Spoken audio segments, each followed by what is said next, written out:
The dust kicked up around the wagon wheel as Beatrice Jenkins crouched beside it, her shoulders shaking with sobs that seemed to come from somewhere deep in her chest. The kind of crying that happens when one more thing goes wrong, and the weight of everything becomes too much to bear alone.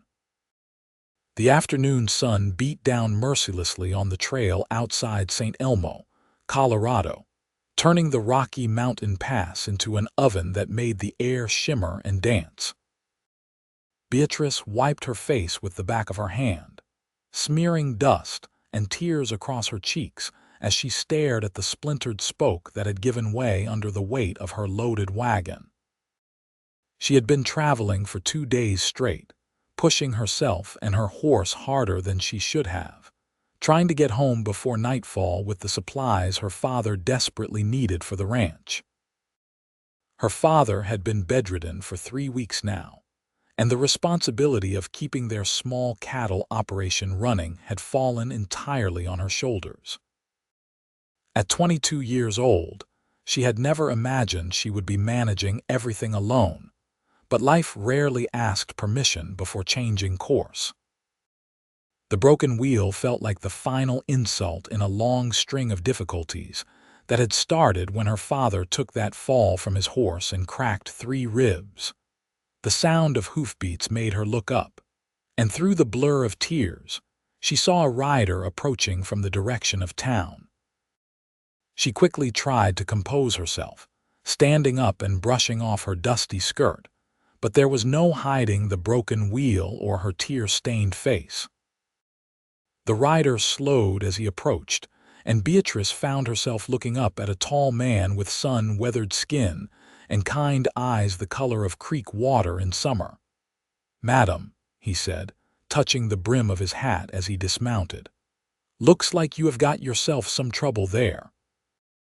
His voice was deep and steady, the kind of voice that seemed to carry calm with it. Beatrice noticed his clothes were worn but clean, his boots well-made but scuffed from hard use. He moved with the easy confidence of someone who spent most of his life in the saddle. "The spoke just snapped," Beatrice said, her voice catching despite her efforts to sound composed. "I was almost home, and then this happened, and I do not know how I am going to get these supplies back to the ranch before dark." The man walked around the wagon, examining the damage with a practiced eye. "Name is Ryder Thornton," he said as he crouched down beside the broken wheel. "I have been working at the Patterson spread for the past few months, just came from town picking up some medicine for one of the ranch hands." "Beatrice Jenkins," she replied, watching as he ran his fingers along the broken spoke and tested the others for weakness. "My father and I have a place about 5 miles north of here, the Broken J Ranch." Ryder looked up at her, squinting against the sun. "I know of it, good land up that way."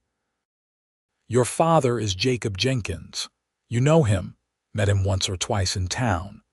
Good man, knows his cattle."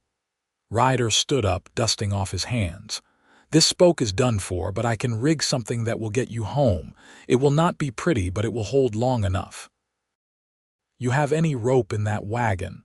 Relief flooded through Beatrice so suddenly that she felt her eyes welling up again. "Yes, under the canvas there. Thank you, Mr. Thornton. I cannot tell you what this means." "Just Ryder is fine," he said with a slight smile that crinkled the corners of his eyes. "And no thanks needed yet. Let me see if I can actually fix this thing first." While Ryder worked, Beatrice found herself watching him with growing curiosity. He moved with purpose, his hands quick and sure as he fashioned a splint from a piece of wood he found near the trail and began wrapping it tightly with rope. He asked her to hand him different items from the wagon, and she noticed how his face remained focused and calm throughout the entire process, never showing frustration or impatience. "You from Colorado originally?" Beatrice asked, needing to fill the silence that felt heavy with her earlier tears. "Wyoming, mostly," Ryder replied, not looking up from his work. "Grew up on a ranch outside Cheyenne." Been drifting from place to place the past few years, working where I can find it. Colorado is treating me well enough, though. Beautiful country up here in these mountains." "It is," Beatrice agreed, looking at the peaks that rose up around them, still capped with snow despite it being July of 1884. "I have lived here all my life. Cannot imagine being anywhere else." Ryder paused in his work and looked at her. "Must be hard, managing everything with your father laid up. Ranch work is not easy even with a full crew." The understanding in his voice touched something in Beatrice, and before she could stop herself, she was talking, words spilling out in a rush. "He fell 3 weeks ago, and the doctor says he needs to stay in bed for at least another month to let those ribs heal properly. We only have 2 ranch hands and they are good men, but there is so much that needs my father's direction. The cattle need to be moved to the summer pasture. We have fences that need mending, and one of the water troughs has a leak that I cannot figure out how to fix. I came to town today to get medicine and supplies, but also to try to hire some help, except everyone is already working and no one has time for short-term jobs." She stopped abruptly, embarrassed by her outburst. "I am sorry. You did not ask for all that." "Do not apologize," Ryder said, returning to his work on the wheel. "Sometimes it helps to say things out loud, makes them feel a little less heavy." They fell into a comfortable silence as Ryder finished his repairs. Beatrice watched his hands as he tied off the final knots, testing the strength of his work by putting his full weight against the wheel. He stood up, wiping sweat from his forehead with his sleeve. "That should hold, but you will need to get this properly fixed soon. This is just temporary. You will want to take it slow and easy, no sudden turns or hitting any big rocks if you can help it." "I cannot thank you enough," Beatrice said, meaning every word. "Is there anything I can do to repay you? We do not have much, but I could bring you some supplies or food or something." Ryder shook his head, but then he paused, his expression thoughtful. "Tell you what, it is getting late and I want to make sure that wheel holds all the way to your place. Why do not I follow you home just to be safe? If something goes wrong, you will have help right there." Beatrice hesitated, not because she distrusted Ryder, but because accepting help from strangers was something her father had always warned her about. Yet looking at Ryder's honest face and remembering how he had stopped without hesitation to help her, she found herself nodding. "That would be very kind of you. I would feel better knowing someone was there if the wheel gave out again." The journey to the Broken J Ranch took just over an hour, with Beatrice driving the wagon carefully and Ryder following on his horse. True to his word, the makeshift repair held, though Beatrice could hear the wheel creaking ominously with each revolution. The sun was lowering toward the western peaks by the time they turned onto the long drive that led to the ranch house. The Broken J was modest but well-maintained, with a 2-story wooden house that had been built by Beatrice's grandfather, a large barn that could house 30 head of cattle in winter, and several outbuildings including a chicken coop and smokehouse. Split rail fences marked off the immediate yard, and beyond that, the land rolled away in gentle slopes covered with summer grass. Cattle dotted the landscape, grazing peacefully in the early evening light. 2 men emerged from the barn as they approached, both looking surprised to see Beatrice accompanied by a stranger. The older of the 2, a weathered man in his 50s with a salt and pepper beard, hurried over as Beatrice pulled the wagon to a stop. "Miss Beatrice, we were starting to worry. You said you would be back by late afternoon."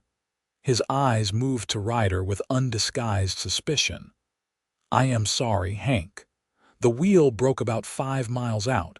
This is Ryder Thornton. He fixed it well enough to get me home." Beatrice climbed down from the wagon seat, feeling the exhaustion of the long day settling into her bones. "Ryder, This is Hank Morrison, and that is Tommy Wells. They work here at the ranch." Ryder dismounted and shook hands with both men, meeting Hank's protective scrutiny with calm friendliness. "Pleasure to meet you both. I work over at the Patterson place." "Patterson, eh?" Hank's demeanor softened slightly. "Good outfit. We have done some business with them before." The younger hand, Tommy, who could not have been more than 19, was already examining the makeshift repair on the wheel. "This is some fine work. Held together all the way from the main trail." "It did," Ryder confirmed. "But it needs a proper fix soon. That spoke needs to be replaced entirely." "I can do that," Tommy said confidently. "Have got plenty of seasoned wood in the barn that would work. I will get it done tomorrow." A voice called from the house, weak but demanding. "Beatrice, that you?" "I need to check on Father," Beatrice said, already moving toward the house. She paused and turned back to Ryder. "Would you stay for supper? It is the least I can do after you helped me today." Ryder glanced at the sky, then back at Beatrice. "I do not want to impose." "It is not imposing if you are invited," Beatrice said firmly. "Besides, it will be dark soon, and you have a long ride back. A hot meal and some coffee will make the journey easier." Something in her voice made it clear that she genuinely wanted him to stay, and Ryder found himself nodding. "Then I accept, thank you." Inside the house, Beatrice hurried up the stairs to her father's room, where Jacob Jenkins lay propped up on pillows, his face pale and drawn with pain. He was a big man, made to look diminished by his confinement to bed, with gray hair and intense blue eyes that missed nothing. "Where have you been?" "I heard the wagon, but you did not come straight in," he said, trying to sit up more and wincing at the effort. "Do not move like that," Beatrice scolded gently, helping him adjust his pillows. "The wheel broke on the way home. A cowboy from the Patterson ranch helped me fix it temporarily and followed me back to make sure I got here safely. I invited him to stay for supper." Jacob's eyes narrowed. "A stranger, Beatrice, you know better than to trust just anyone." He could have ridden past without stopping, but he did not. He spent nearly an hour in the hot sun fixing that wheel, and he asked for nothing in return except to make sure I got home safe. Beatrice pulled the curtains closed against the evening light. "Hank and Tommy are here. It is not as though I am entertaining him alone." Her father studied her face for a long moment, then sighed. "You have got your mother's instincts about people. She was never wrong about someone's character. But you be careful nonetheless." "I will." Beatrice squeezed his hand. "How are you feeling? Did you take the medicine the doctor left? Makes me fuzzy-headed. I do not like it." "You do not have to like it. You have to heal." She poured him a glass of water from the pitcher by his bed. "I got your new medicine in town. The doctor says it will work better for the pain without making you so sleepy." After making sure her father was comfortable, Beatrice went back downstairs to find Hank had already invited Ryder into the kitchen and set him to work helping peel potatoes. The sight made her smile despite her exhaustion. There was something absurdly domestic about this stranger sitting at her kitchen table with a paring knife, curls of potato skin falling into the bowl between his knees. "Hank Morrison," she said with mock sternness, "you put our guest to work." "He offered," Hank replied, stirring something on the stove that smelled wonderfully of onions and beef. "And I never turned down help in the kitchen. Tommy is out putting your horse away and unloading the wagon." Beatrice rolled up her sleeves and joined them, falling into the familiar rhythm of preparing supper. As they worked, the conversation flowed easily. Ryder talked about his time in Wyoming, about learning to break horses when he was 14, and working his first cattle drive at 16. Hank shared stories from his years at the Broken J, having worked for the Jenkins family since Beatrice was just a little girl. Her mother, God rest her soul, could rope a steer better than most men, Hank said, his voice going soft with memory. Taught Miss Beatrice everything she knows about ranching.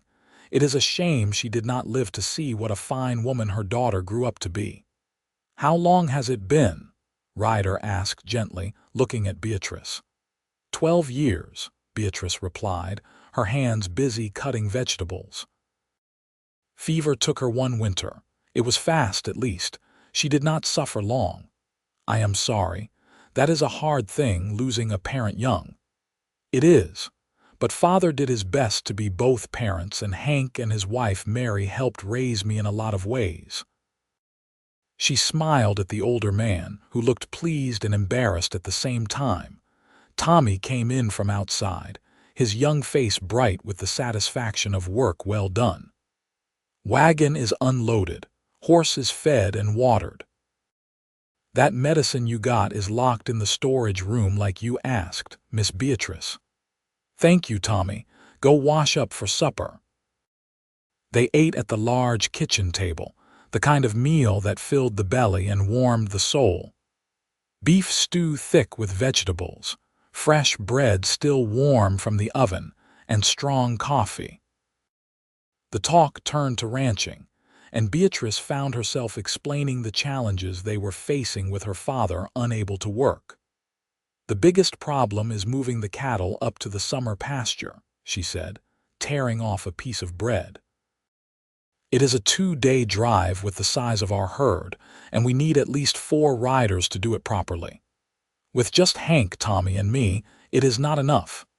When were you planning to do it? Ryder asked. Need to be done in the next week, Hank interjected. Any later and we miss the best grazing time. Plus the lower pastures are getting thin. Ryder was quiet for a moment, and Beatrice could see he was thinking something over. Finally, he set down his coffee cup and looked at her directly. I could help.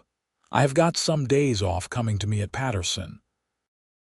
Mr. Patterson is good about letting us take time when we need it, long as the work gets done.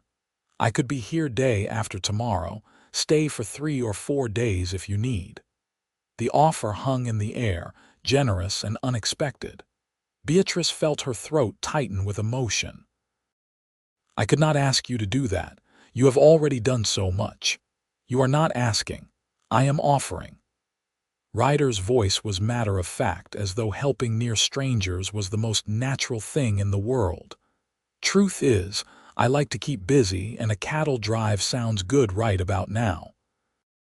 Patterson has me doing a lot of fence work lately, and I miss working with the livestock. Hank and Tommy exchanged glances, and Beatrice could see they were both in favor of accepting the help. They needed it desperately, and turning down assistance out of pride would be foolish. We can pay you, Beatrice said. Not much, but fair wages for fair work. Ryder shook his head. How about this instead? You feed me while I am here and we call it even. I'm getting paid by Patterson anyway, so I do not need double wages. That does not seem right. Seems right to me, Ryder said with that small smile that crinkled his eyes. Besides, if Hank here does all the cooking, I am definitely getting the better end of the deal. This stew is the best thing I have eaten in months. Hank actually blushed at the compliment, and even Tommy grinned. Beatrice felt something loosen in her chest, the constant worry that had been her companion for weeks easing just a little. Then we accept, gratefully. Thank you, Ryder. After supper, Ryder helped clean up despite protests that he was a guest, then announced he needed to head back before it got full dark. Beatrice walked him out to his horse, the evening air cooling rapidly as it always did in the mountains. The first stars were appearing in the darkening sky, bright and clear without the smoke and lights of a big city to dim them. I truly cannot thank you enough, Beatrice said as Ryder checked his saddle cinch. Today could have ended very differently if you had not come along. Just lucky timing, Ryder replied, but his eyes were serious as he looked at her. Day after tomorrow I will be here by morning. We can start planning the drive then. Ryder, Beatrice said, then paused, unsure how to phrase what she wanted to say. Why are you doing this? You do not know us." He considered the question, one hand resting on his saddle horn. "My family lost our ranch when I was 18. Bank foreclosed after 2 bad years in a row. I watched my father try to do everything himself, too proud to ask for help, and it broke him. We lost everything anyway. Since then, I figured if I can help someone who needs it, I should. Simple as that." The honesty of his answer touched Beatrice deeply. "I am sorry about your family's ranch. Was a long time ago now, taught me some important lessons." He swung up into the saddle with easy grace. "I will see you day after tomorrow, Beatrice. You take care until then." She watched him ride down the long drive, his figure growing smaller and smaller until the darkness swallowed him entirely. Only then did she turn back to the house, where Hank was waiting in the doorway. "That is a good man," Hank said quietly. "Do not see many like him these days."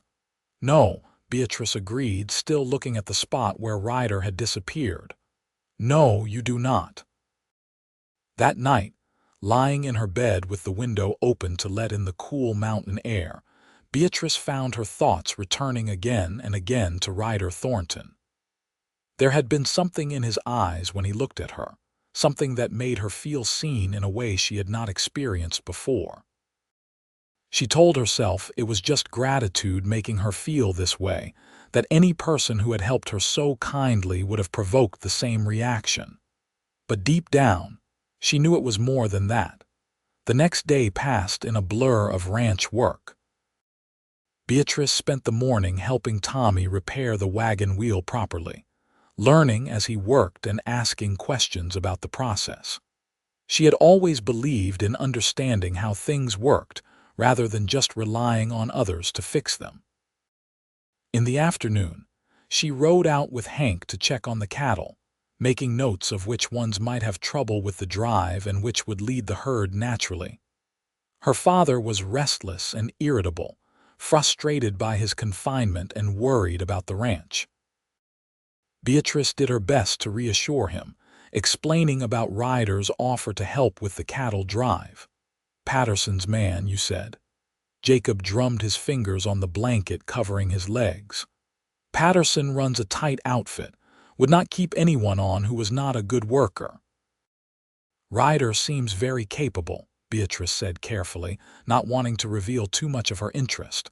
But Jacob was not fooled. He had raised his daughter alone for 12 years and he could read her better than anyone. "You like him?" "I barely know him, father." "That was not what I asked." His eyes were sharp despite the pain medication. "I asked if you like him."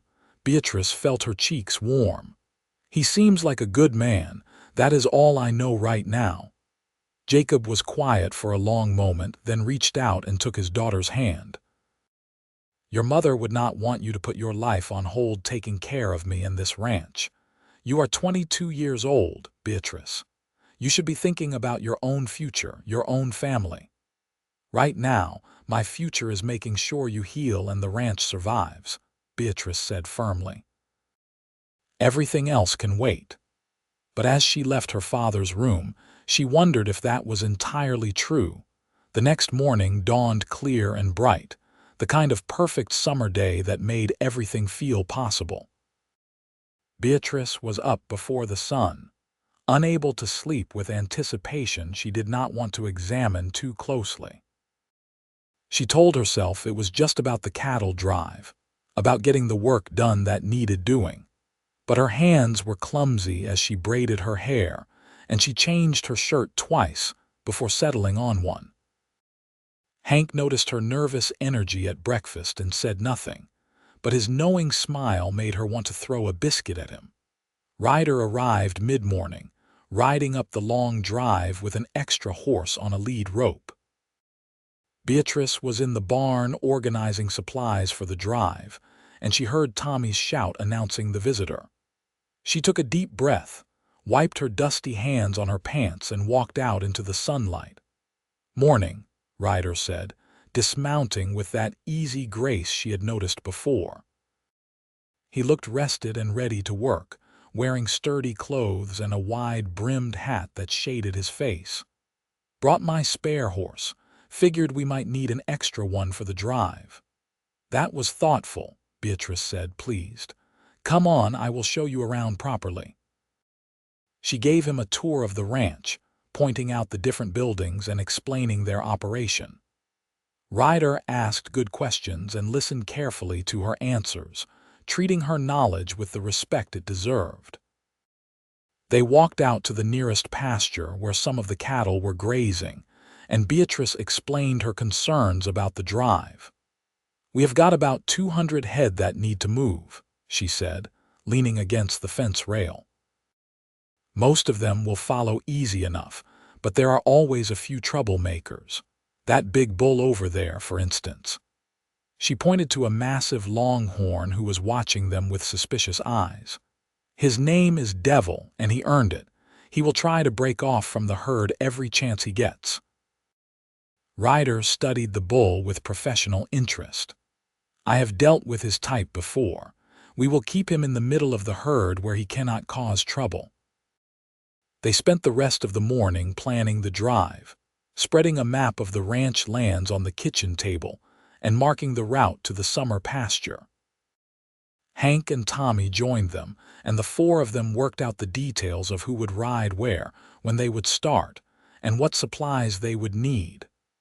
"We should leave before dawn the day after tomorrow," Hank suggested. "Get a good start before the heat of the day." "Agreed," Beatrice said, making notes on a piece of paper. "Tommy, you will need to ride ahead and make sure the gates along the route are open and the creek crossings are clear. Hank, you take the left flank. Ryder, if you will take the right, I will ride drag and keep the stragglers moving." "You should not ride drag," Ryder said immediately. "That is the dustiest, hardest position. I will take it." Beatrice looked up from her notes, ready to argue, but something in Ryder's expression stopped her. It was not that he thought she could not handle the position, she realized. He simply did not want her to have to. "We can trade off," she said finally. "That way nobody eats dust the whole time." Ryder nodded, accepting the compromise. They worked through the midday meal and into the afternoon, checking equipment and gathering supplies. Beatrice found herself very aware of Ryder's presence, noticing small things about him. The way he coiled a rope with precise movements, how he spoke to the horses, his voice low and soothing, the quiet competence with which he approached every task. Late in the afternoon, Beatrice took him up to meet her father. Jacob was having a good day, more alert and less foggy from the medicine. He studied Ryder with the sharp gaze of a man who had spent his life judging livestock and people. "Mr. Jenkins," Ryder said respectfully, removing his hat as he entered the room. "Thank you for allowing me to help with your cattle drive." "You are doing us the favor," Jacob replied. "My daughter tells me you fixed her broken wheel and refused payment for helping with the drive." "Just trying to help where I can, sir." Jacob asked him questions about his experience, his work at Patterson, his family background. Ryder answered honestly and directly, neither boasting nor minimizing his abilities. After about 20 minutes, Jacob nodded and waved his hand in a gesture of dismissal that was also acceptance. "You will do," he said simply. "Take care of my daughter out there. That cattle drive is dangerous business." "I will, sir. You have my word." Outside the room, Beatrice let out a breath she had not realized she was holding. "That went well. Father is not easy to impress." "He is a good man who loves his daughter," Ryder said. "Cannot fault him for that." That evening, after a substantial supper, Beatrice and Ryder found themselves sitting on the porch as the sun set behind the mountains. The air was filled with the sounds of evening, crickets chirping, cattle lowing in the distance, the soft nicker of horses in the barn. Hank and Tommy had retreated to the bunkhouse, giving them privacy that felt both comfortable and charged with possibility. "Tell me about growing up here," Ryder said, his long legs stretched out in front of him, His chair tipped back against the house wall. So Beatrice told him. She talked about learning to ride before she could properly walk, about her mother teaching her to rope and her father teaching her to read cattle signs. She talked about winter storms that buried the ranch in snow and summer days, so perfect they felt like a gift. She talked about the loneliness sometimes, being the only child on a remote ranch, but also about the freedom and the sense of belonging to the land. "What about you?" she asked when she had talked herself out. "What was Wyoming like?" Ryder's face grew thoughtful in the dying light. "Beautiful, but hard. My family had good land, but we never had enough capital to really make it work right. My father was a proud man, maybe too proud. When things started going bad, he would not take loans or ask for help. Just worked harder, as if that was enough to change bad luck and bad weather. You said you were 18 when you lost the ranch. Just turned 18 that spring. We lost everything by fall. My mother moved back east to live with her sister. My father started drinking and could not stop. He died 3 years later." Ryder's voice was matter-of-fact, but Beatrice could hear the old pain underneath. "I have been drifting ever since, working where I can, saving what little I can." "Do you want your own place someday?" "I do," Ryder admitted. "Small spread, nothing fancy. Just enough land to run a decent herd and build a house. Something that is mine that no bank can take away." "That is a good dream," Beatrice said softly. They sat in companionable silence as the stars emerged one by one, the sky turning from purple to deep blue to black. Beatrice felt something building between them, a connection that seemed to grow stronger with each shared moment. She barely knew this man, yet she felt more comfortable with him than with people she had known all her life. "I should head back to the bunkhouse," Ryder said finally, standing up reluctantly. "Big day tomorrow getting ready." Beatrice stood as well, suddenly not wanting the evening to end. "Ryder, I am glad you stopped to help me that day on the trail." He turned to face her, and even in the darkness she could see the warmth in his eyes. "So am I, Beatrice, more than you know." The next day was a whirlwind of preparation. They gathered the supplies they would need: food, bedrolls, rope, medical supplies for both humans and animals. They checked and rechecked equipment, making sure every saddle was sound and every bridle in good repair. Tommy rode out to open gates and clear the trail while Hank prepared extra food for the journey. Beatrice spent time with her father, making sure he had everything he needed for the 2 days they would be gone. She had arranged for Mary Morrison, Hank's wife, to come stay at the house and look after Jacob while they were away. "You be careful out there," Jacob said, gripping his daughter's hand tightly. "Watch for washouts at the creek crossings and keep an eye on the weather. This time of year, storms can come up fast in the mountains." "I will, Father. Mary will take good care of you. I am not worried about me." "You are what matters." His eyes were serious. "That Ryder fellow seems solid, but you keep your wits about you." "I always do." Jacob pulled her down to kiss her forehead. "Your mother would be so proud of the woman you have become. I hope you know that." Beatrice felt tears prick her eyes. "I hope so." That night, she lay awake in bed, her mind too active for sleep. Tomorrow they would begin the drive, 2 days of hard work and long hours in the saddle. She found herself thinking about Ryder, wondering what he was thinking in the bunkhouse. Did he feel this same pull, this same sense of connection growing between them? Or was she imagining things, seeing romance where there was only kindness? She finally fell asleep just a few hours before dawn, and when Hank knocked on her door to wake her, she felt groggy and unprepared. But the cold water she splashed on her face and the strong coffee Hank had ready in the kitchen brought her fully awake. By the time the first hint of light appeared in the eastern sky, they were all mounted and ready to move the cattle. The drive began smoothly. The cattle, while initially reluctant to leave their familiar pasture, soon settled into a steady rhythm of movement. Beatrice rode drag as planned, keeping the stragglers moving and watching for any animals that might be limping or showing signs of distress. The dust was thick, coating her face and clothes, but she ignored it. This was ranch work, and ranch work was never clean. They made good progress through the morning, moving the herd through familiar territory. Around midday, they reached the first creek crossing, a wide stream swollen with snowmelt from the high peaks. This was always a tricky part of the drive, as cattle were unpredictable around water. Ryder and Tommy rode ahead to scout the best crossing point while Beatrice and Hank held the herd. When they returned, Ryder looked concerned. "Water is running faster than I expected," he reported. "The usual crossing point looks treacherous. There is a better spot about a quarter-mile upstream, but it will mean detouring through some rough country." "Show me," Beatrice said, and together they rode up to examine the alternative crossing. Ryder was right. The usual spot, which was normally easy and shallow, was now churning with swift current that would be dangerous for cattle and riders alike.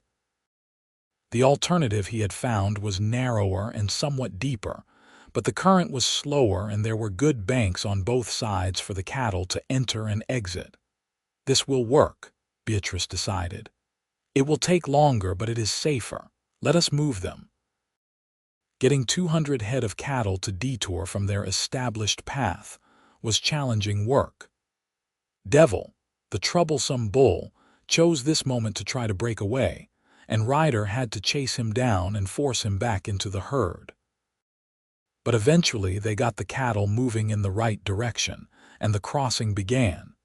Tommy went first, urging his horse into the water and showing the cattle it was safe. The lead steers followed, and soon there was a steady stream of animals making their way across. Beatrice and Ryder worked the banks, keeping the cattle moving and making sure none got stuck or swept downstream. It was exhausting work under the hot sun, and Beatrice could feel sweat running down her back, mixing with the ever-present dust. But there was also something exhilarating about it. The challenge of working with the animals and the land, the satisfaction of seeing a difficult task accomplished through skill and hard work. They were 3/4 of the way through the crossing when one of the younger steers panicked in the middle of the creek. It lost its footing and was swept downstream, bawling in fear. Without thinking, Beatrice spurred her horse into the water, chasing after the struggling animal. "Beatrice, no!" She heard Ryder shout behind her, but she was already committed. Her horse was strong and sure-footed, but the current was powerful. They reached the steer and Beatrice managed to get a rope on it, but the weight of the animal in the swift water pulled hard. For a terrifying moment, she felt her horse stumble, and she had a vision of being swept away, dragged under by the rope attached to her saddle. Then Ryder was there, his horse plunging into the water beside hers. He grabbed her horse's bridle, steadying it, while simultaneously helping to control the roped steer. Together, they managed to guide both animals toward the bank, where Hank was ready to help pull them to safety. They emerged from the water soaked and gasping, but alive and successful. The steer trotted off to rejoin the herd as if nothing had happened, and Beatrice sat in her saddle, adrenaline making her hands shake. "That was foolish," Ryder said, his voice rough with fear and anger. "You could have been killed." "That steer is worth money we cannot afford to lose," Beatrice shot back, her own fear translating into defensiveness. "And you are worth more than all the cattle in Colorado put together," Ryder replied, his eyes blazing. "Do not ever do something like that again."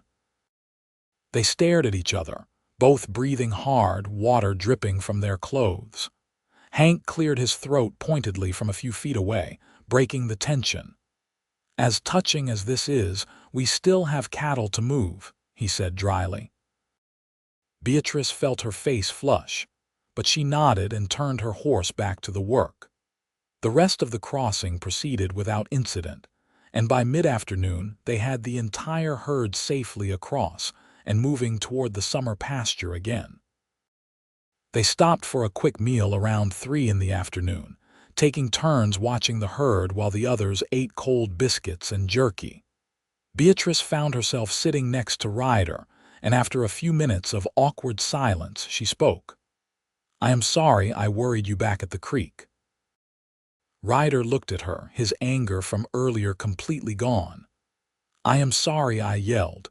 You did what you thought was right and we got the steer. That is what matters." "You said I was worth more than all the cattle in Colorado," Beatrice said quietly, not looking at him. "Did you mean that?" There was a long pause, and then Ryder said simply, "Yes." The word hung in the air between them, heavy with meaning. Beatrice felt her heart beating faster, but before she could respond, Tommy called out that it was time to get moving again. They rode until the sun was low in the sky, finally stopping at a meadow that Hank knew had good grass and water. The cattle, exhausted from the long day, settled quickly to graze. The 4 humans set up a simple camp, building a fire and preparing a hot meal that tasted like the finest feast after the long day of work. As darkness fell, they took turns keeping watch over the herd. Beatrice took the first shift with Ryder, riding slowly around the perimeter of the bedded cattle. The night was beautiful, the stars so bright they cast shadows, the air cool and clean. "You grew up doing this," Ryder said as they rode side by side. It was not a question. "Since I was 12, Beatrice confirmed. "Mother was teaching me everything, grooming me to help run the ranch someday. Then she got sick, and suddenly I had to know these things, not just learn them. Father tried to shield me from the hardest parts, but I needed to know it all. You run this ranch already, do not you? Even with your father healthy, you are the one managing most of it." Beatrice had never really thought about it that way, but Ryder was right. Over the years, more and more responsibility had shifted to her shoulders. Her father made the big decisions, but the daily running of the broken J was her domain. "I suppose I do," she admitted. "Does that bother you? Some men do not like women who are too independent." "I am not some men," Ryder said firmly. "I think a woman who can run a ranch, who knows her own mind and is not afraid of hard work, is about the finest thing in the world." Beatrice's breath caught. In the starlight, she could see Ryder looking at her with an expression that made her feel warm all over. "Ryder," she began, but was not sure how to continue. He reined his horse closer to hers, close enough that their knees almost touched. "I know this is fast, Beatrice. I know we have only known each other a few days. But I need you to know that I have not been able to stop thinking about you since I first saw you crying by that broken wheel." "I have been thinking about you too," Beatrice admitted, her voice barely above a whisper. "It frightens me a little how much." "Frightens me too," Ryder said with a soft laugh. "I have spent the last 6 years avoiding attachments, not wanting to settle down until I had something to offer. But then you happened, and all my careful plans seem less important." They rode in charged silence for a few moments, the cattle quiet around them, the only sounds the soft thud of hooves and the occasional snort from a sleeping steer. "What do we do about this?" Beatrice finally asked. "I suppose we see where it goes," Ryder replied. "I am not going anywhere unless you want me to." "I do not want you to go." Ryder reached across the space between their horses and took her hand. Even through their work gloves, Beatrice could feel the warmth of his touch, the strength of his grip. They rode hand in hand for several minutes, not speaking, letting the moment simply exist. When it was time to wake Hank and Tommy for their watch shift, Ryder reluctantly released her hand. But before they headed back to camp, he leaned over and kissed her cheek, his lips soft and warm against her dusty skin. Sleep well, Beatrice Jenkins. She touched her cheek where he had kissed her, feeling like she was glowing from the inside out. You too, Ryder Thornton. That night, wrapped in her bedroll by the fire, Beatrice could not stop smiling. Everything was complicated and uncertain, but for the first time in weeks, she felt genuinely happy. The second day of the drive was harder than the first. They were moving through rougher terrain now, climbing into the mountains where the summer pasture lay. The cattle were tired and increasingly cranky, and Devil the bull decided to make a break for freedom twice before noon. The second time, it took all 4 riders to get him back in line. But they persevered, pushing through the difficult terrain and the heat of the day. By late afternoon, they crested a ridge and saw the summer pasture spread out below them, a wide valley of green grass surrounded by stands of pine and aspen, with a clear stream running through the middle. There she is, Hank said with satisfaction. Best pasture in the county. Getting the cattle down into the valley and settled took another 2 hours, but finally it was done. The herd spread out across the grass, already beginning to graze contentedly. The hard work was finished. They made camp that night in a grove of aspens near the stream, and the mood was celebratory. Hank had brought steaks for their last night on the trail, and they cooked them over the fire along with beans and the last of the fresh bread. It was a feast after 2 days of simple food. We did good work, Hank said, raising his coffee cup in a toast. Here is to the Broken Jay and the best crew in Colorado. They all drank to that, grinning at each other with the satisfaction of a hard job well done. After the meal, Hank and Tommy started a game of cards, but Beatrice was too restless to sit still. She walked down to the stream, listening to the water running over rocks, looking up at the stars through the branches of the aspens. She heard footsteps behind her and knew without looking that it was Ryder. Beautiful up here, he said, coming to stand beside her. It is. I have always loved this valley. When I was young, I used to pretend it was a secret kingdom and I was the princess. And what are you now? Just a rancher, Beatrice said, but she was smiling. A very tired rancher. A rancher who just completed a successful cattle drive with a short crew and no losses, Ryder corrected. That is something to be proud of. They stood in comfortable silence, the sound of the stream and the distant sounds of Hank and Tommy's card game filling the night. Then Ryder turned to face her, his expression serious in the moonlight. Beatrice, I need to say something, and I am just going to say it plain because I am not good with fancy words. These past few days with you have been some of the best I have had in years. You are strong and capable and brave, and you have got a way of looking at the world that makes everything seem brighter. I know I do not have much to offer right now. I am just a cowhand with some savings and a dream of someday having my own place, but I care about you. More than I thought possible in such a short time. Beatrice felt her heart racing. Everything sensible said this was too fast, too soon, but her heart was not being sensible. I care about you too, Ryder, more than I should after just a few days, but I do. Then can I court you properly? Come calling, take you to church socials and town dances, all the things people do when they are figuring out if they might have a future together. The hope in his voice, mixed with uncertainty, made Beatrice's decision easy. Yes, I would like that very much. Ryder's smile was like the sun coming out. He reached out and gently took both her hands in his. Can I kiss you, Beatrice? Yes, she whispered. He leaned in slowly, giving her every chance to change her mind. But Beatrice did not want to change her mind. She wanted this, wanted him. When his lips finally met hers, it was gentle and sweet and perfect. She felt like she was falling and flying at the same time, anchored by his hands holding hers while everything else spun away. When they finally broke apart, they were both breathing hard. Ryder rested his forehead against hers, and Beatrice could feel his smile even in the darkness. "That was worth waiting for," he said softly. "It was," Beatrice agreed. They walked back to camp hand in hand, not caring that Hank would see and know, not caring about anything except this perfect moment. The ride back to the ranch the next morning was much faster without the cattle to slow them down. They made it home by early afternoon, tired and dusty, but successful.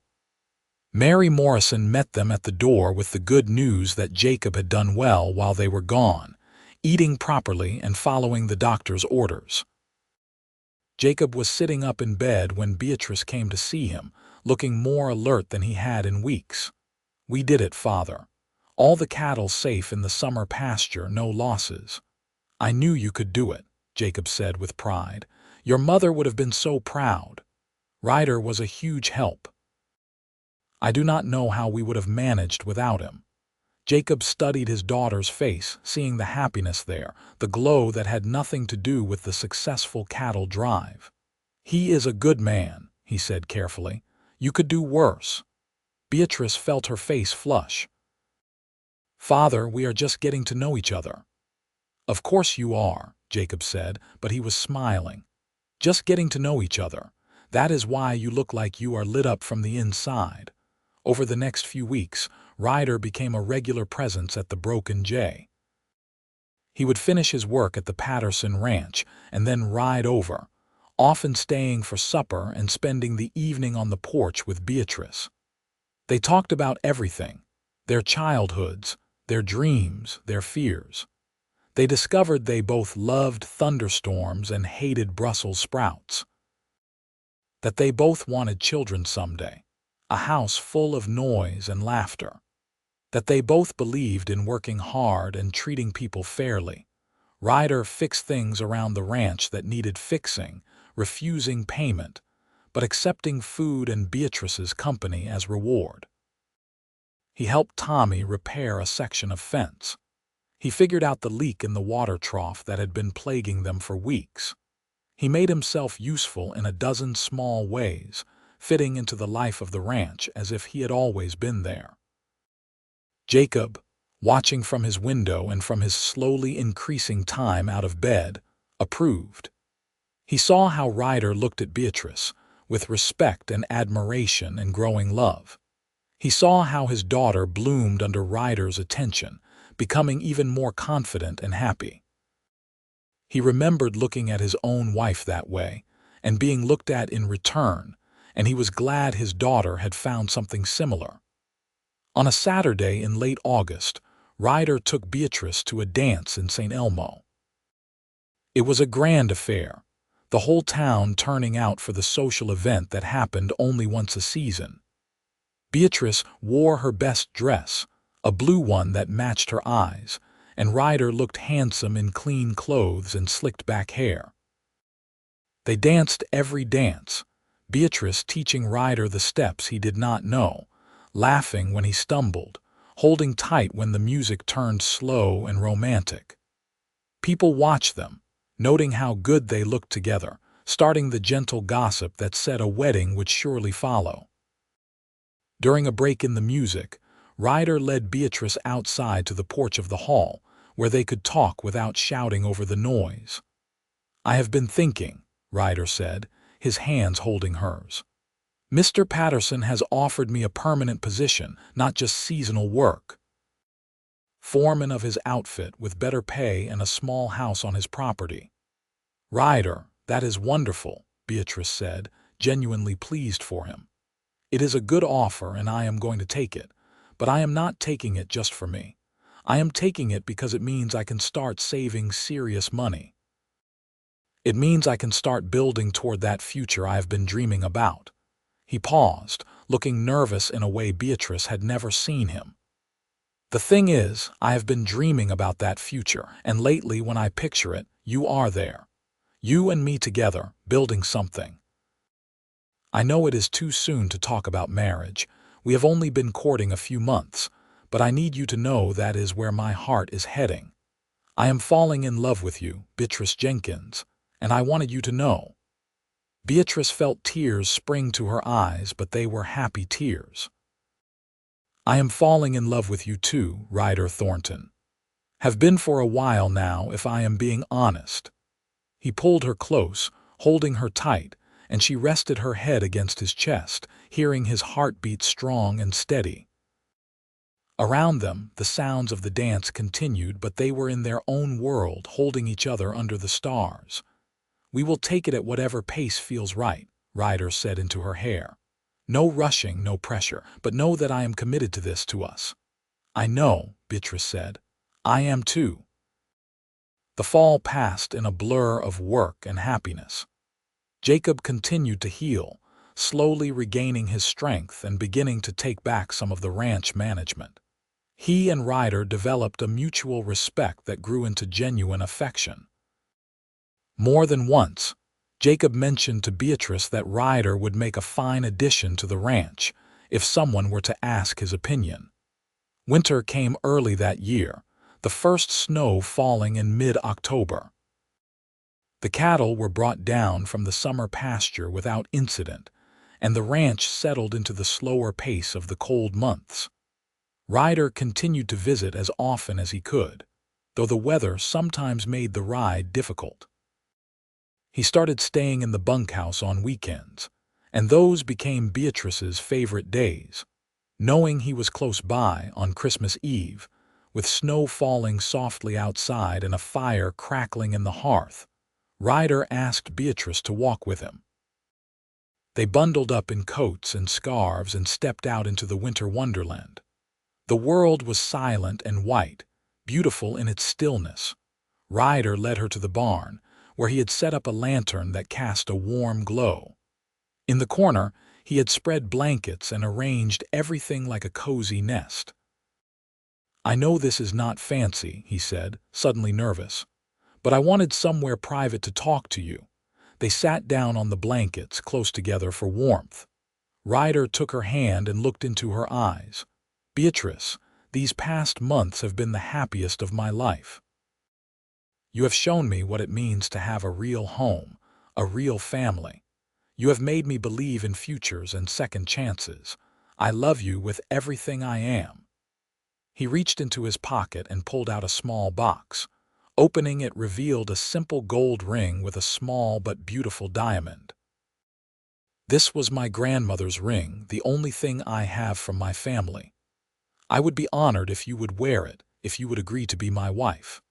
I know I do not have a ranch of my own yet, but I am working toward it. I promise to spend every day trying to be worthy of you, trying to build a life we can both be proud of.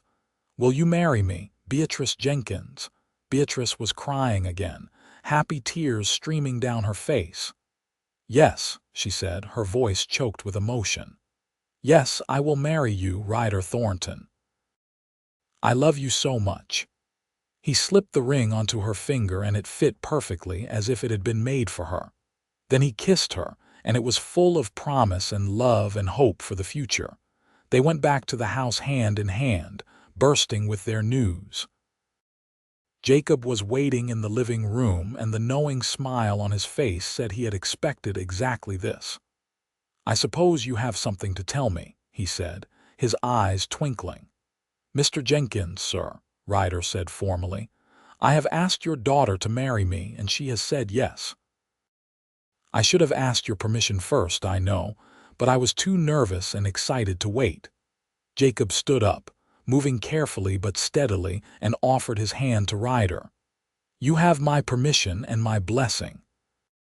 I could not ask for a better man to take care of my daughter, though truth be told, she does not need much taking care of. She is strong enough on her own." "I know she is," Ryder agreed, looking at Beatrice with such love that it made her heart swell. "That is one of the many reasons I love her."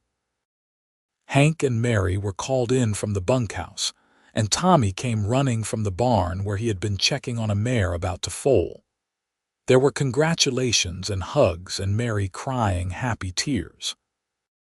They broke out the special occasion whiskey and toasted the engaged couple, and it felt like the ranch was celebrating with them.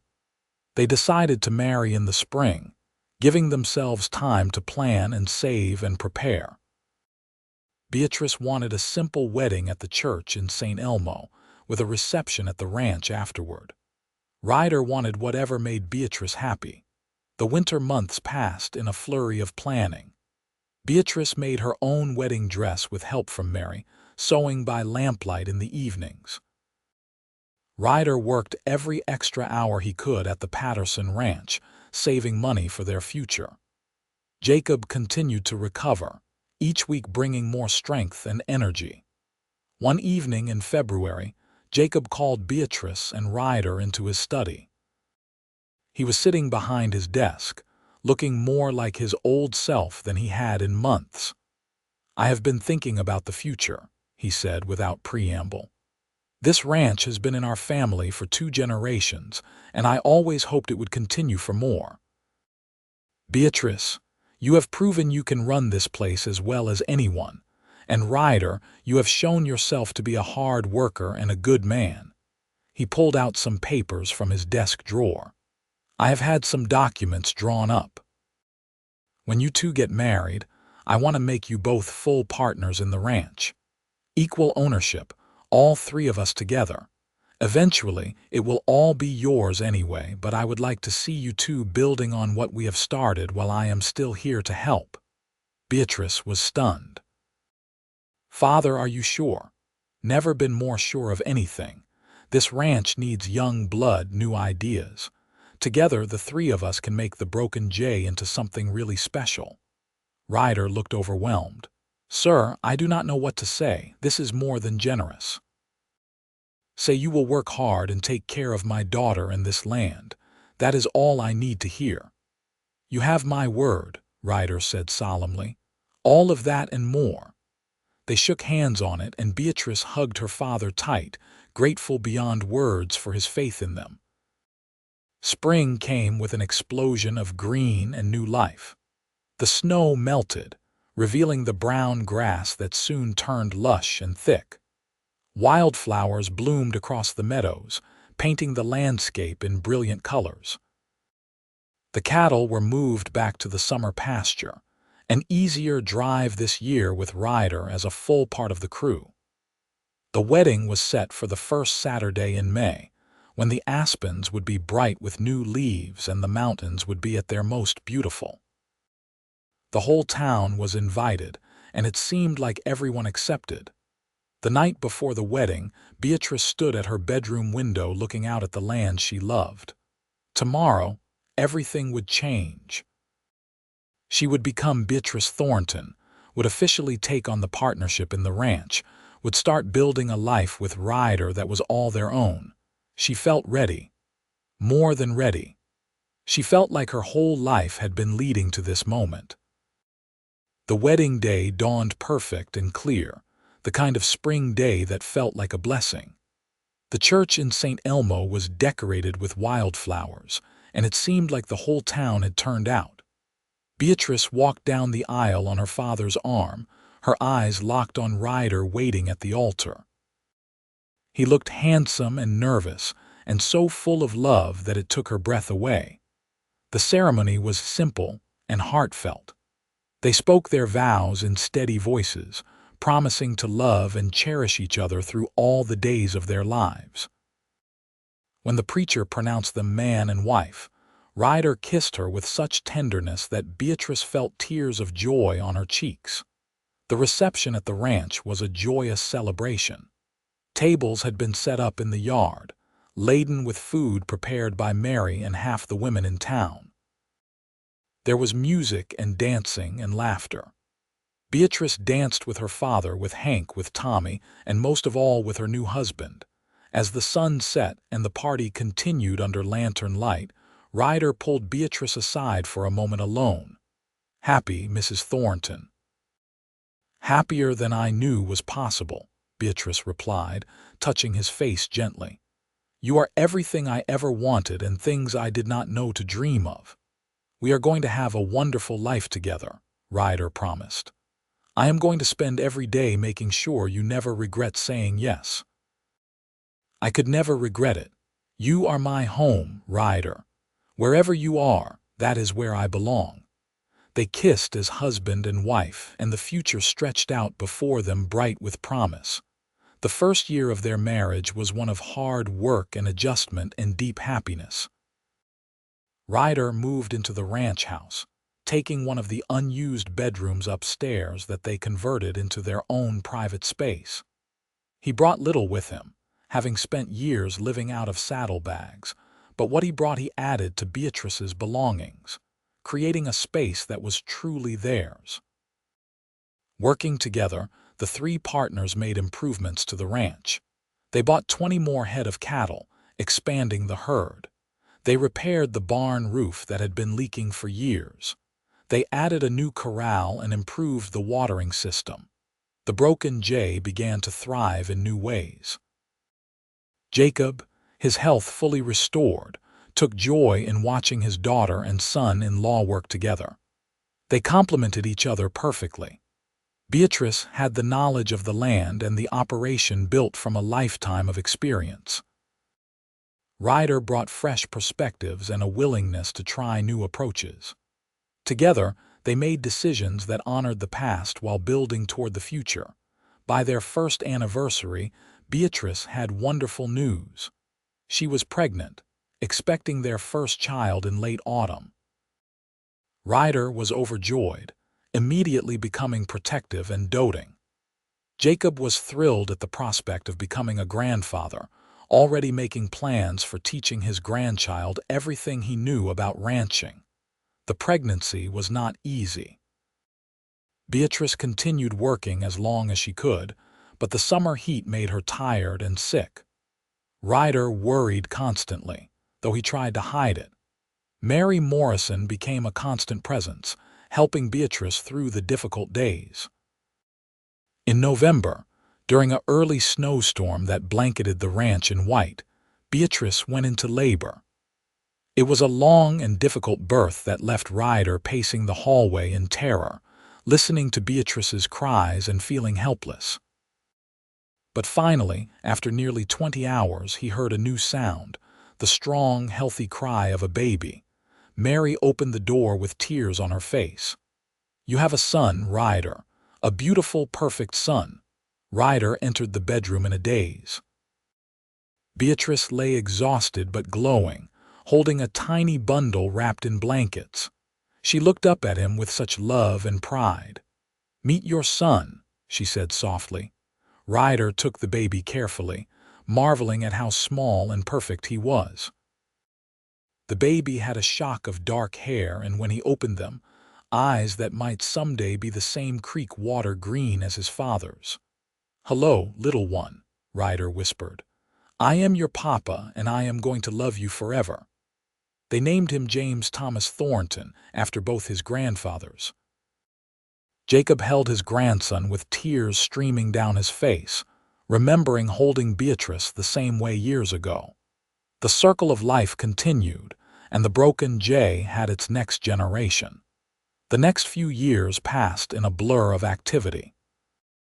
Little James grew into a curious, energetic toddler who loved horses and following his grandfather around the ranch.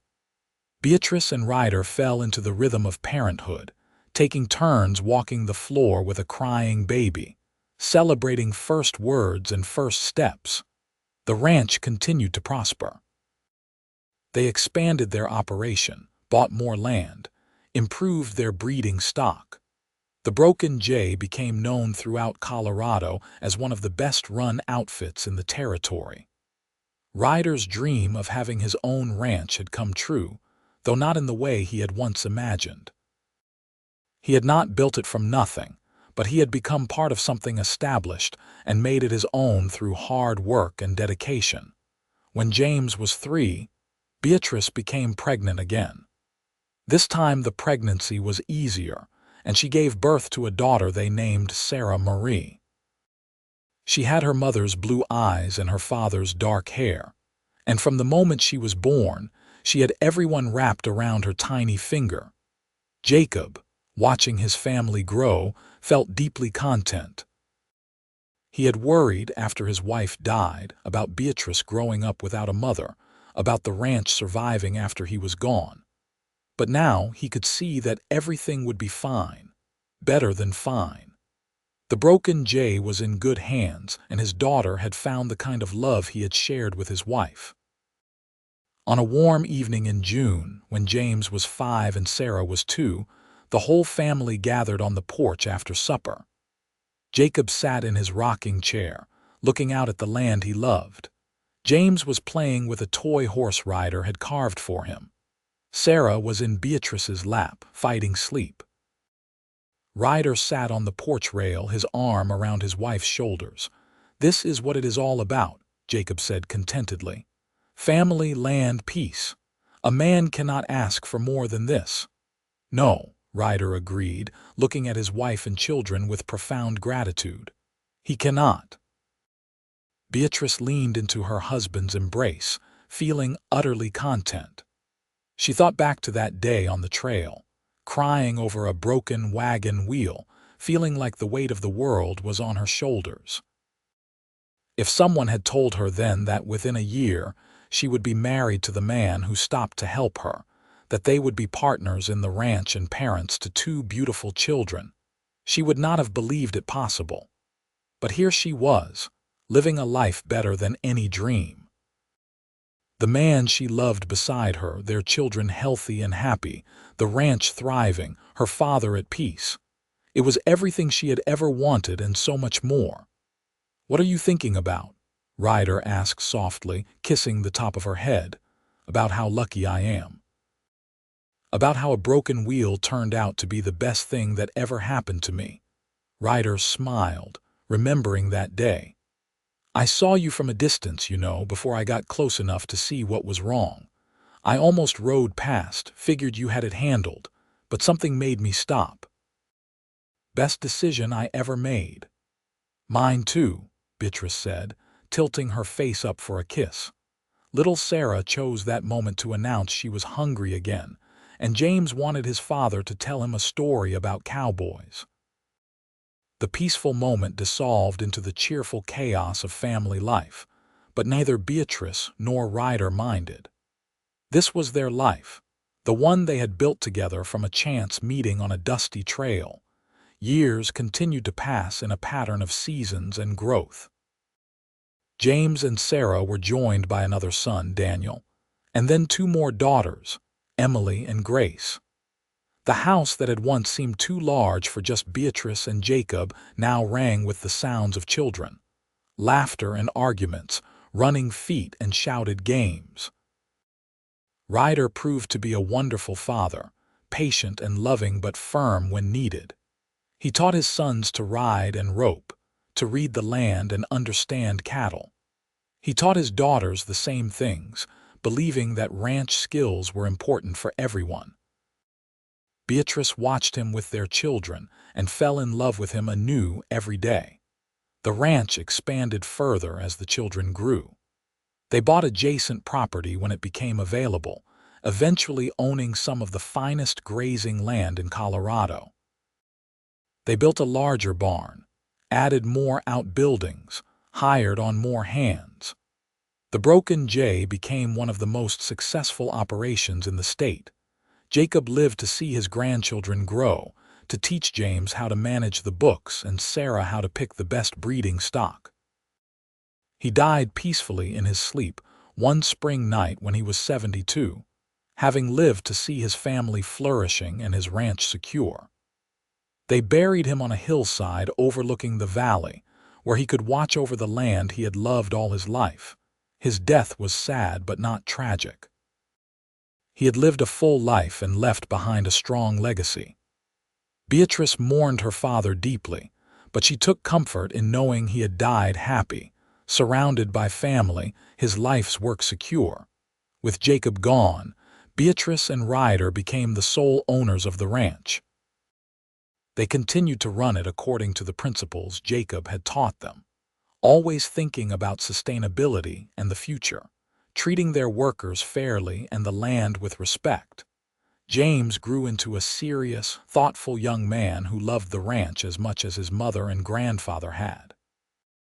By the time he was 20, he was managing large portions of the operation himself, showing the same natural instinct for ranching that ran in the family. Sarah was different from her older brother, more adventurous and less interested in the day-to-day work of the ranch. But she had a brilliant mind for business, and when she was 18, she took over managing the finances and sales. Under her guidance, the ranch's profits increased significantly. Daniel wanted to be a veterinarian, and Beatrice and Ryder supported his dream, sending him east to school. He returned with a degree and set up practice in St. Elmo, becoming the best animal doctor in the region. He still helped at the ranch whenever they needed him, but he had found his own path. Emily and Grace were still young when the turn of the century came, bringing with it changes to the West. The wild frontier days were ending, replaced by more civilization and order.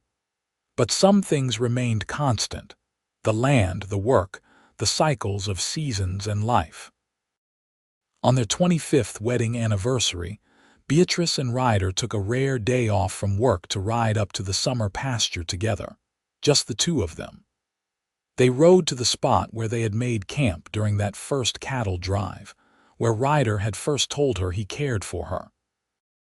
They dismounted and sat by the stream, listening to the water and the wind in the aspens. Ryder's hair was threaded with gray now, and lines had appeared around Beatrice's eyes, but they were still the same people who had fallen in love all those years ago. 25 years, Beatrice said wonderingly. How is that possible? It feels like yesterday and forever ago at the same time. Best 25 years of my life, Ryder said, taking her hand. Their wedding rings, worn smooth by time and work, glinted in the sunlight. Mine too. Sometimes I think about that day when the wheel broke, and I wonder what would have happened if you had ridden past. What if you had not stopped? I would have missed out on everything that matters, Ryder said seriously. You, our children, this life. I cannot imagine any of it without you. Beatrice leaned against him, and they sat in comfortable silence, reflecting on the years behind them and the years still to come. Do you ever regret it? She asked. Not having your own ranch the way you always dreamed. This is my ranch, Ryder said firmly. Maybe I did not start it or build it from nothing, but I have poured my sweat and blood and love into every acre. It is as much mine as if I had. And more importantly, I am sharing it with you, building it with you. That was always the real dream, even if I did not know it until I met you.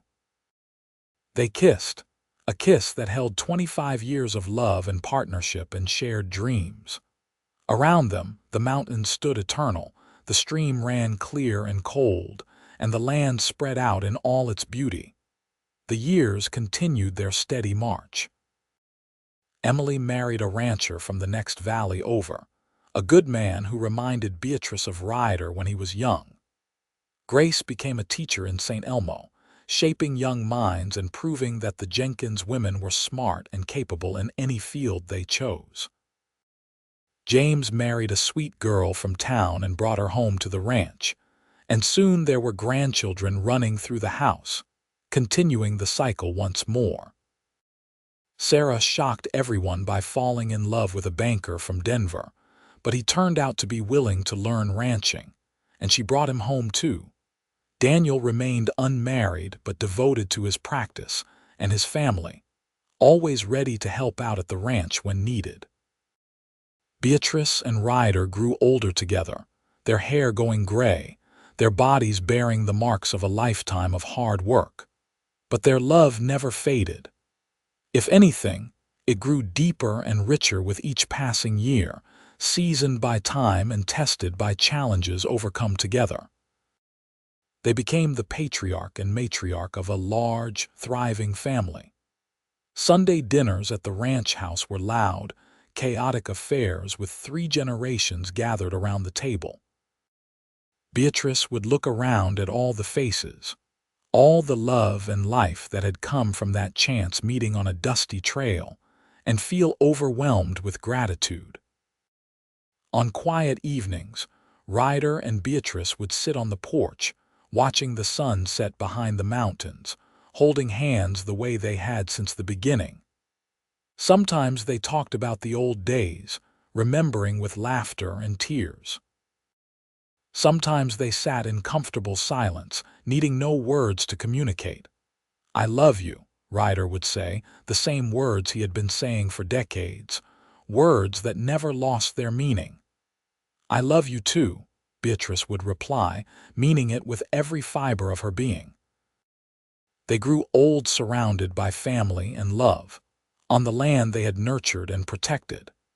The Broken Jay continued to thrive, now managed primarily by James and Sarah, but still bearing the marks of Beatrice and Ryder's vision and values. When Ryder died at the age of 78 after a short illness, Beatrice mourned him deeply, but without regret. They had lived a full life together, built something lasting, created a family that would continue for generations. She took comfort in knowing he had died as he had lived, surrounded by love, at peace with himself and the world. She lived for 5 more years, spending her days with her children and grandchildren, passing down stories and wisdom, making sure the family remembered where they came from and what mattered most. She taught her grandchildren to ride, to rope, to read the land the way her mother had taught her. On a warm spring evening, much like the one when she had married Ryder all those years ago, Beatrice sat on the porch with her family gathered around her. The sun was setting behind the mountains, painting the sky in brilliant shades of orange and pink. She felt tired in a deep, bone-weary way, but also content. "Tell us again about how you and Grandpa met," one of her younger grandchildren asked, as they often did. So Beatrice told the story one more time, about the broken wheel and the cowboy who stopped to help, about falling in love and building a life together. She told them about the cattle drive and the first kiss and the proposal in the barn. She told them about the hard work and the joy, the challenges and the triumphs. "The most important thing," she said, looking at all the young faces around her, "is that we found each other. Everything else, all of this, came from that one moment when Ryder chose to stop and help a stranger. Remember that. Remember to be kind, to help when you can, to take chances on love. You never know what beautiful things might grow from a single act of kindness." That night, Beatrice died peacefully in her sleep, her heart simply deciding it was time to join Ryder. Her children and grandchildren mourned her, but they also celebrated a life well lived, a legacy that would continue through them and their children and their children's children. They buried her next to Ryder and her father on the hillside overlooking the valley, where the 3 of them could watch over the Broken Jay together for all time. The ranch continued under James's management, still prospering, still true to the values that had built it. And sometimes, on quiet evenings, when the sun set behind the mountains and the land was peaceful, it seemed you could almost see 2 figures on the porch of the old ranch house, sitting close together, holding hands, watching over the family and the land they had loved so well. A cowboy and a rancher, brought together by a broken wheel and bound together by love that lasted beyond death, beyond time, eternal as the mountains themselves. The Broken Jay Ranch continued to thrive for generations, a testament to the love story that had saved it and made it great. And everyone who lived there, who worked that land, who carried the blood of Beatrice Jenkins and Ryder Thornton in their veins, knew the story of how it all began, with a broken wheel, a cowboy's kindness, and a love that changed everything.